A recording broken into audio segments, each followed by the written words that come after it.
Ada 3 pemain keturunan yang kabarnya sedang dipantau PSSI. Seperti diketahui, timnas Indonesia benar-benar sedang berbenah diri demi meningkatkan kualitas. Selain digembleng oleh Shin Tae-yong, PSSI juga membantu kemajuan sepak bola timnas Indonesia dengan mengincar sejumlah pemain yang berpotensi dinaturalisasi. Santer terdengar, ada 3 nama pemain grade A yang tengah dipantau oleh PSSI. Berikut 3 pemain keturunan grade A yang kabarnya sedang dipantau PSSI. Ragnar Oratmangun. Ragnar Oratmangun merupakan gelandang muda, yang berpengalaman. Dirinya banyak menghabiskan karirnya di Liga Belanda. Saat ini diketahui ia berseragam FC Groningen. Potensi yang dimiliki membuat Ragnar masuk radar PSSI sebagai pemain grade A untuk perkuat timnas Indonesia.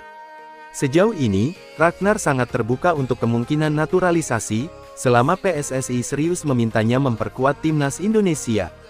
Jay Izes. Selanjutnya ada Jay Izes. Pemain satu ini bermain sebagai seorang bek. Masih 23 tahun, Jay Izes sudah memiliki sepak terjang yang apik. Bahkan dirinya kini berseragam Go Ahead Eagles, yang notabene tim kasta tertinggi Liga Belanda. Bermodalkan jam terbang dan skill mumpuni, bukan tak mungkin seandainya Jay Izes gabung ke timnas Indonesia, lini bertahan skuad Garuda akan semakin kukuh. Tom Haye. Kemudian di posisi pertama ada Tom Haye. Pemain satu ini sudah berusia 28 tahun. Secara karir, Tom Haye memulai perjalanan sepak bola profesionalnya di Belanda. Ia sudah mencicipi asam manisnya persaingan di negeri kincir angin tersebut.